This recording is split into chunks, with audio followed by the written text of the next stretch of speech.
And he says you have a republic if you can keep it. Right? First was the colony of Pennsylvania and later the state of Pennsylvania until 1799. Now the room we're running right now is the courtroom representing the judicial branch. We've got 4 chairs for the Pennsylvania Supreme Court, highest court in the colony. Across the hallway is the colonial assembly. The laws will be made to go over there to the second half of the tour, the legislative branch. And then last but not least, upstairs, the governor and the executive council.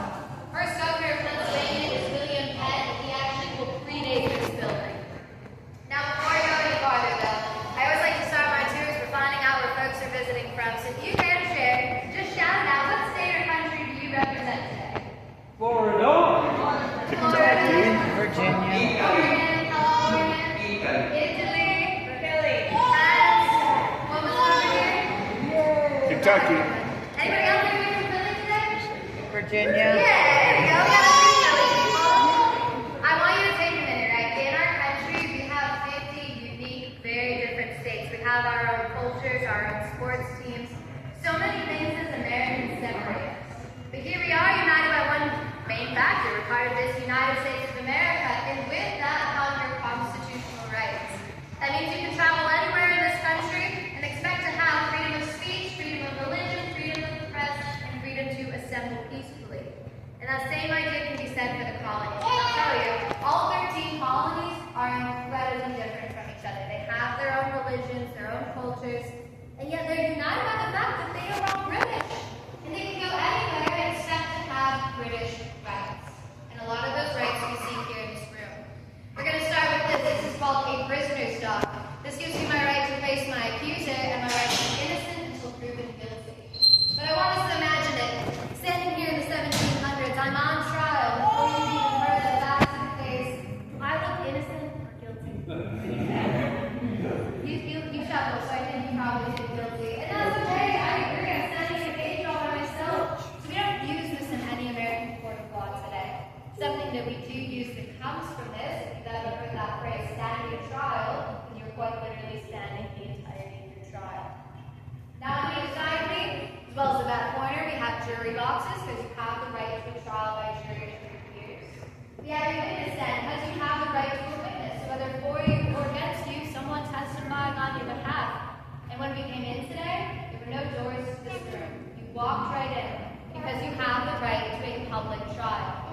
Whoever's standing here, their friends, their family, their neighbors, stand where you folks are today, watching, making sure they're getting their due process and they're innocent until proven guilty. But now we're left with a question. If we have all these rights as British subjects, why do we fight an 8-year war for American independence? It can't be summed up in one event or one date and time, but rather a buildup of conflict and tension over about a 15-year period. For the sake of time today, I'm going to mention just one of those conflicts because it's one we all tend to know. December 1773, Boston, Massachusetts, of the Silver. They're throwing something in the harbor. What do we call this? Boston Tea Party. Very good. Boston Tea Party, Sons of Liberty, guys like John Hancock are going to destroy what is worth in today's money over $1 million in private British tea. And Parliament wants revenge. They will pass a series of laws that will take away the rights of people in Massachusetts. One, it will close the courts. Nothing's going out, nothing's coming in, you can't conduct your business. Two, cities put under martial law. You will hire your friends over redcoats everywhere. And three, the courtrooms are closed. If you're accused of a crime, tough luck. They can take you to Canada or to England for your trial, where the jury is no longer the peers of your community. Your witness doesn't have money to cross an ocean to testify on your behalf, and your friends and family are not there to witness your trial. That's to say, if we can get one. Some people are just being found guilty with the punishment of death. Now, people in Boston decide to ask this very important question: why would we be British if we're not receiving our British rights?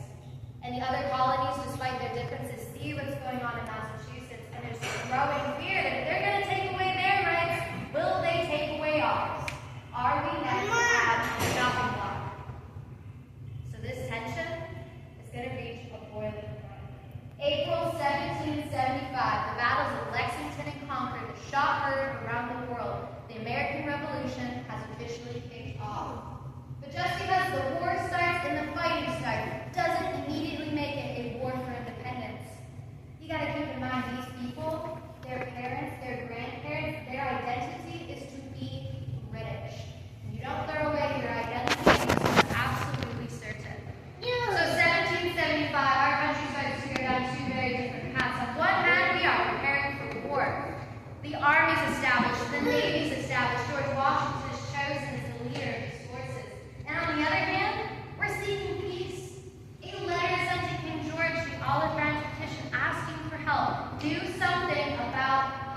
So instead of coming to the colonists' aid, he declares them in a state of rebellion.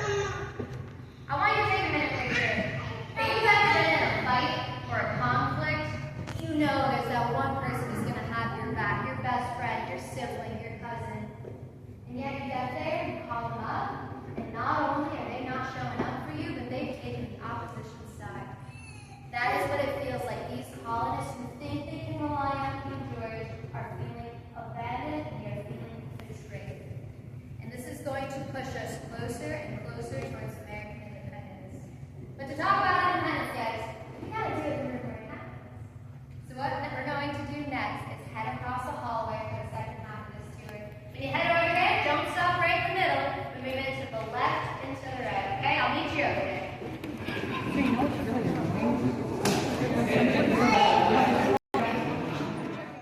Considered to be the birthplace of the United States. 1776, we will adopt and sign the Declaration, and then 11 years later, the United States Constitution in 1787. Those documents are promises to the American people, and those promises haven't always been true for every single person. That is something we've had to work towards. I think one of the best lines to come out of the Constitution is this idea that we are creating a more perfect union. In my mind, these men never call us perfect. I don't know if we'll ever be perfect. But the fact that we can grow and change as a country and our Constitution changes with us is instrumental to the fact that we are still here. But that's a little bit towards the end of our story. Let's talk a little bit more about the revolution as it pertains to this room. April 1775, as I mentioned, the war kicks off, Lexington and Concord, and a month later in May, Second Continental Congress will be here for the first time. Over the course of that year, we go down two very different paths. On one hand, we are preparing for war, and yet we still seek peace. We're going to wait and see how these next few months go. January 1776, right here in Philadelphia, a very famous pamphlet called Common Sense by Thomas Paine is printed. So not only are minds in here starting to change, people like you and I are reading this and seeing that maybe independence is the only way forward. A few months down the line from there, June 1776, from our Virginia table, a man by the name of Richard Henry Lee is going to rise and say that these colonies have the right to be free and independent states. Putting it on the table, let's be independent, but if we take the vote in June, it is not unanimous, and they need it to be. So they table the vote, push it off to July, and in the meantime, establish the Committee of Five. We got guys like Thomas Jefferson, John Adams, Ben Franklin, Roger Sherman, and Robert Livingston. They're signed writing the Declaration. If we get to the point of meeting it, we'll be good to go. We've all done group projects, right? Work, school, one person does most of the work. And in the case of the Committee of Five, that is Thomas Jefferson. And yet, it's out of those words, out of that document, that is the promise. The promise that all men are created equal. That you have the right to life, liberty, and the pursuit of happiness. And so importantly, you have a right to a government that serves you. And if it's not serving you, to start over and create something that does. And then July rolls around. We have the vote for American independence, the day John Adams says will be remembered in infamy with fireworks and celebrations and speeches. And yet, he's talking about July 2nd, 1776. Anybody here celebrate July 2nd? No? Did John Adams get it wrong, or did we? I think we're both kind of right.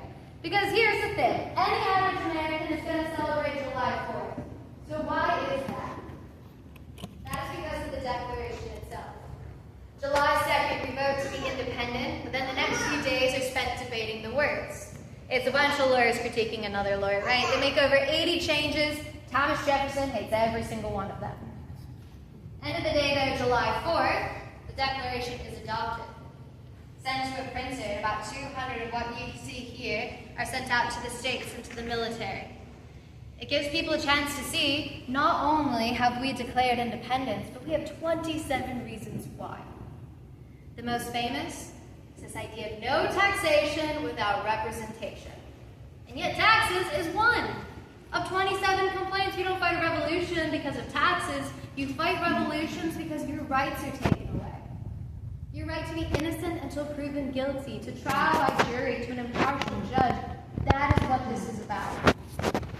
And when it's printed, right at the top, July 4th, 1776, the date everyone sees, the date everyone talks about, the date we still remember today. And even with all that, we're still missing such an important part from the bottom. Anybody care to guess what that might be? Here, whispered. Say it proudly, folks. Signatures! Because not only do we not declare independence on July 4th, we do not sign anything that day either. A month later, they come back to this room, August 2nd. They sign their names. The day we commit treason. Ben Franklin will say, we must surely hang together, or we will hang separately.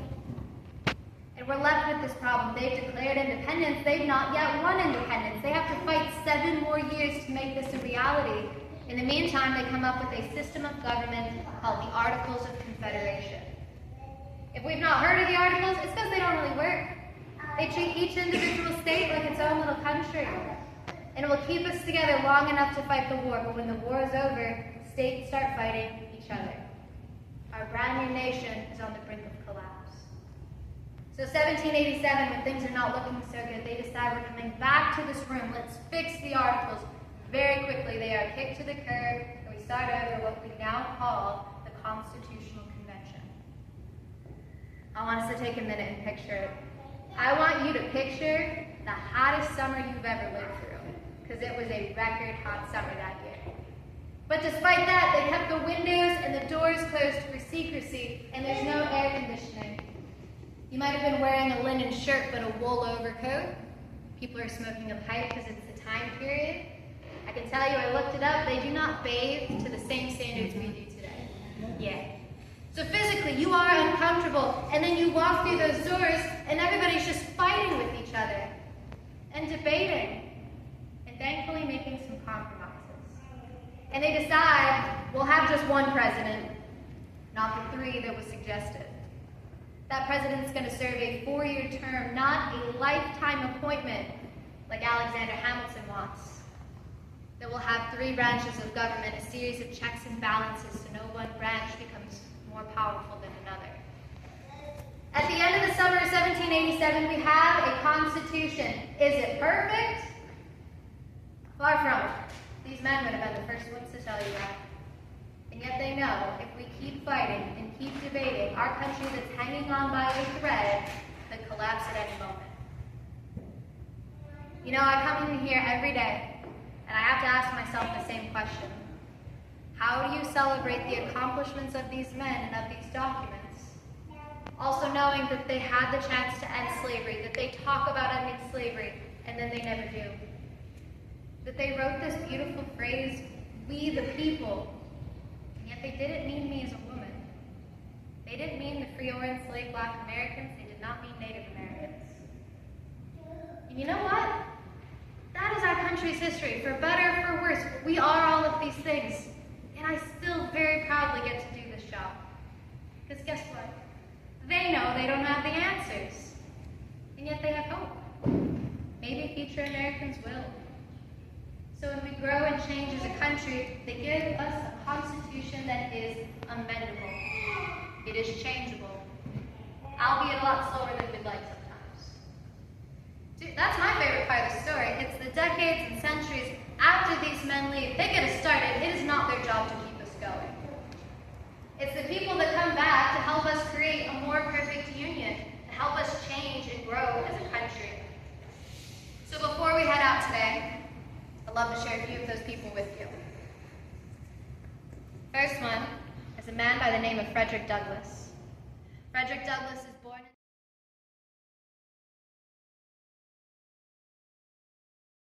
and in this room, Lincoln says, I would rather be assassinated than to see the ideals of the Declaration be compromised. 4 years later, that is exactly what happens. Lincoln is assassinated for his belief that all men were created equal. And before they bring him back to Illinois, they stop here one last time at Independence Hall. Lincoln is laid in state right here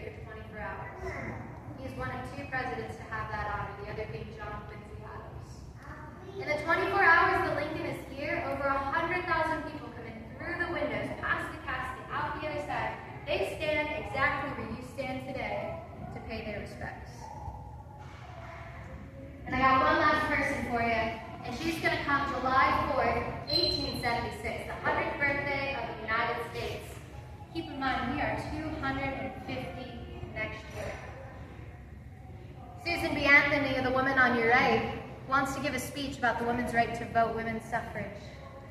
They don't even let her on the stage.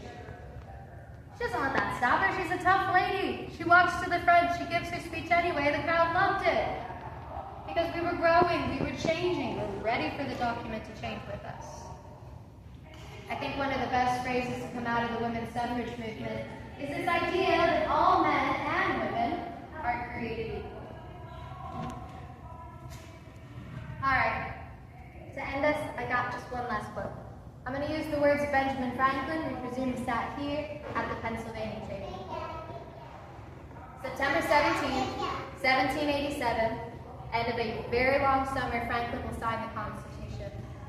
As he's headed home, a friend stops him, and she says, "Dr. Franklin, do we have a republic or a monarchy?"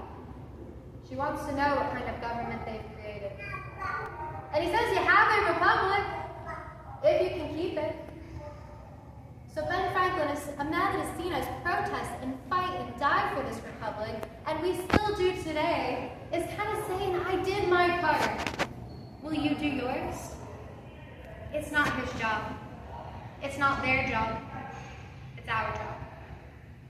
So I encourage you, as you walk around Philadelphia, as you head home, I want you to ask yourself, do you keep the republic? And perhaps more importantly, are you creating a more perfect union? With that, I want to thank you so much for joining me today. If you have any questions, I'm going to be right out that back door just at the bottom of the steps. If you'd like to take a few final photos, you're welcome. My one last request is that when we exit, we please do so quietly. Thank you for coming today, folks. Thank you.